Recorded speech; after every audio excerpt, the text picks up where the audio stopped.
Hi, welcome to Heather's Gluten-Free Adventures. I still haven't gotten that down completely. It doesn't roll very well for me. Anyway, so today I'm gonna do, I like to watch YouTube, and so a lot of the shorts I get caught up in. I get to the doom scrolling just like the best of us. And I happen to doom scroll past Liam. I don't know, I think he just goes by Liam. I don't know what his name is. I don't know what his full name is, but he does a lot of the viral cooking things and he does them himself. Anyway, so he had this one and it totally fits the category of what I can eat. There's no added sugar.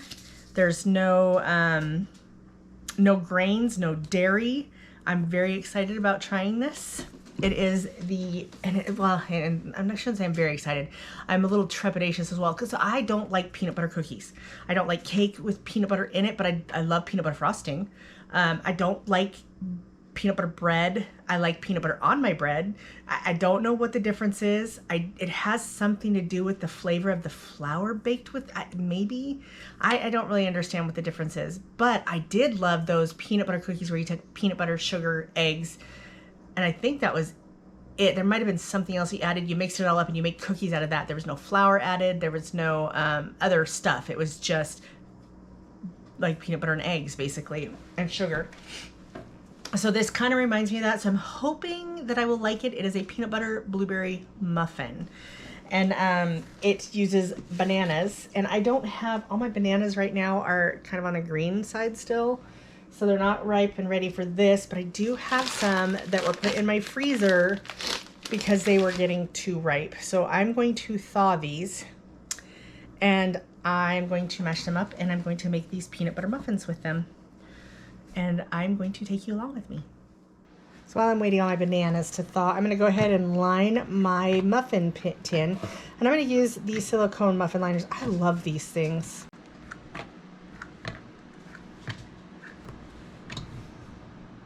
And I do like to hit it with just a little bit of grease. I don't think it's really necessary with the silicone, but I don't know how this stuff is going to react.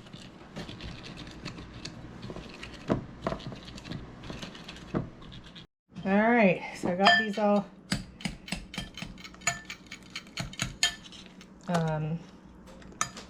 went and thawed these in the microwave. One of the few times I like to use the stupid thing. They're still slightly frozen, but they're so freezing them kind of breaks down their cellular structure, cellular walls, whatever's, and it kind of mushes them out anyway. So they're going to become more and more mushy as I work them and move them. And I love banana chunks. There's a lot of people who don't like banana chunks. I love them. I think it's so yummy to bite into a chunk of banana. So I'm going to do kind of a cheater method. This is a 1/3 cup scoop. And I'm going to use this to pull my peanut butter out because it's a pain to work with. And I'm down to the dregs, down to the very bottom of this one. And the peanut butter's hard on the bottom. I love Adams. I just don't love that you have to stir it. However, at the same time, it's how you know that there's nothing else in it, because full straight peanut butter is not going to stay together. It is going to separate. So there's 1/3, and we're going to put 2 cups in here. For 2 bananas, you'd use 1 cup. For 4 bananas, I'm going to use 2 cups. And I have 4 bananas in there right now. This part right here doesn't really need the scoop, but this one's going to need the scoop.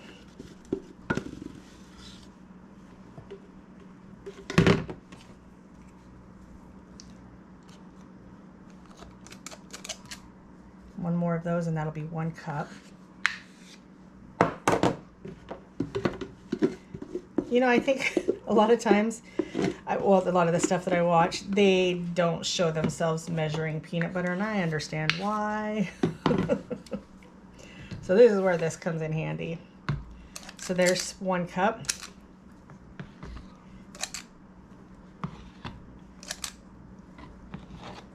Two cups. And for food storage purposes, which I know I haven't talked about a whole lot on this channel, I'm going to just show you on here. I wrote that I opened it January 2nd of 2026. It is now March 6th, I think today, or 7th, somewhere around the 6th or the 7th. So this lasted about 2 months. And so I know that if I have 6 of them on my shelf, then I have about a year's supply of a good fat and a partial protein. Without eating sandwiches, I just don't eat this as often. None of us do. So I think that might be why. I don't know. I think it takes us 2 months anyway. It just depends. I have found a way to eat peanut butter besides. Like on those pumpkin waffles that I made on here, peanut butter and jelly is fabulous on those. Okay, let's clean up some of this mess before we get moving any further, shall we? Just got done washing my eggs. Peanut butter is funny. It's super runny until you add something to it, and all of a sudden it starts to kind of thicken up a little bit for a second, and then it'll get runny again. So we're gonna just mix this up a hair. And then I got 4 eggs here. So if you were doing 1 cup of peanut butter, 2 bananas, you would use 2 eggs. I'm gonna use 4. And these are from my chickens. Ooh. This chicken right here, whoever lays this egg, never lays a sturdy shell, and I don't know why. I mean, she's got calcium, she's got oyster shells, she gets her egg shells back. Well, occasionally, I haven't been doing that lately. But still, all the other ones are like solid. It's just hers. Weird. Could be one of my older hens, but I think she's always laid them like that. Okay, now before I get this too well incorporated, I'm gonna add it called for 1 teaspoon of baking soda. Let me just double check that. Yeah, 1 teaspoon of baking soda for 2 bananas, 2 eggs, 1 cup of peanut butter. I'm going to go ahead and add it because that's what it says to do, but that scares me.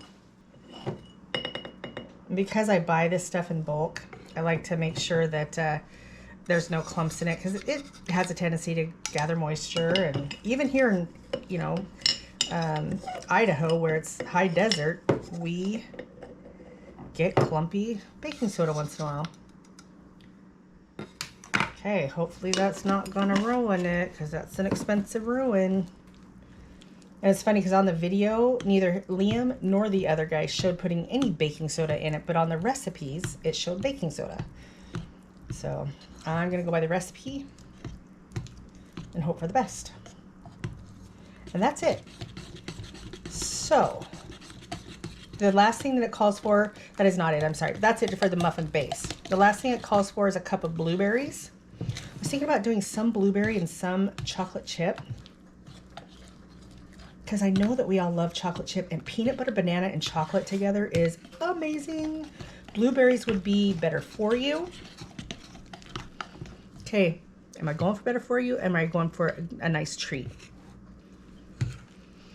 Oh, help me out here, guys. I think I should go for chocolate chip.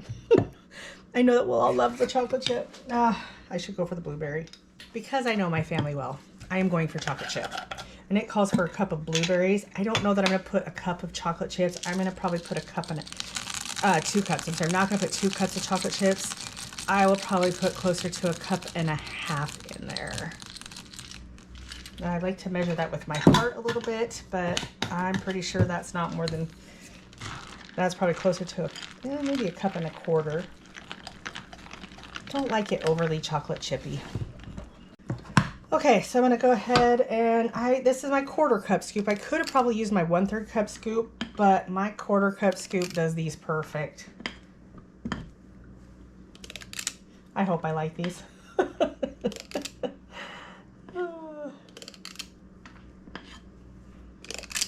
And in order for my husband to like them, I am going to add demerara sugar to the tops of each of these to create that little top, because he loves that on muffins, and he will eat almost any muffin as long as it has that.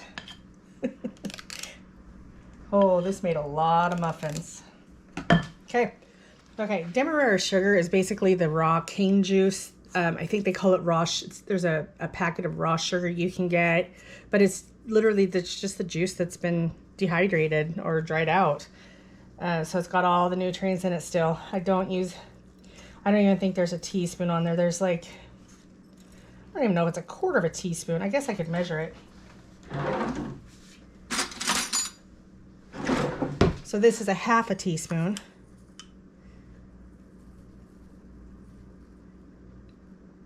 And I probably just do under a half of a teaspoon. Maybe a quarter. I do about a quarter of a teaspoon. I'm doing about half of this.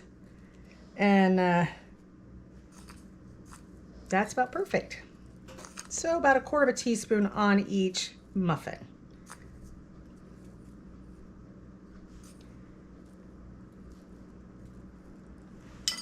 And as these bake and rise, this sugar like melts and caramelizes and makes a little crispy topping. They're beautiful. So I'm gonna go put this in a preheated oven at 350 degrees. I'm gonna start with 20 minutes. There's no time given. So let's see how long it takes. Okay, so it's been 30 minutes. That's how long. I almost wonder if they could use a little bit more time, but I'm afraid they're dark. I don't wanna overcook them. So I'm gonna pull these out and let these cool, and when they've cooled, we'll open them up and see how they look inside. Kind of excited. They smell fabulous. I wish you guys could smell these. Okay, there you are, all nice and cool. Time for the moment of truth.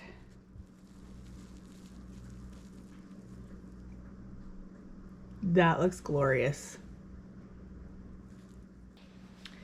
So the texture looks fabulous.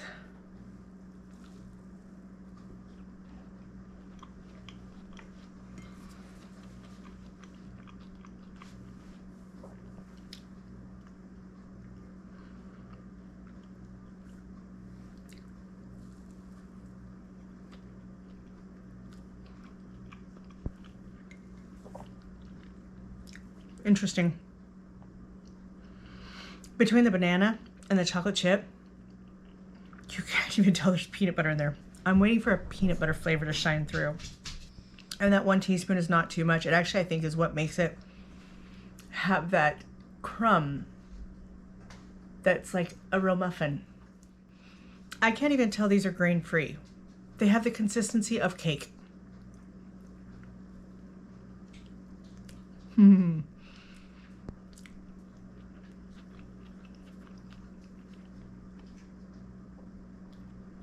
Those are beautiful. I will make those again. So I am going to highly recommend trying these. They're really good. Surprisingly, cannot even taste peanut butter in them. I'm shocked. I think to up the protein, I might try adding a scoop or two of protein powder to it, but don't quote me on that. Protein powder has a tendency sometimes to dry the baked goods out, so I'm a little worried about adding it. But those are really good, and I do recommend trying them. Holy cow! I'll leave the recipe in the description down below. Let me know if you've tried these. Let me know if you have other variations that are similar to this. I can't do almonds, so unfortunately almond butter is not really an option for me. I'm hoping that as my gut heals and as things clear up that I will be able to eat almonds again, but as of right now, that's not something that I can eat. But thank you for joining me on this adventure of Heather's Gluten-Free Adventures. Go ahead and hit subscribe if you like this kind of content. Hit the thumbs up if you liked this video in particular. And if you hit that little bell notification, it'll notify you every time I put up a new video.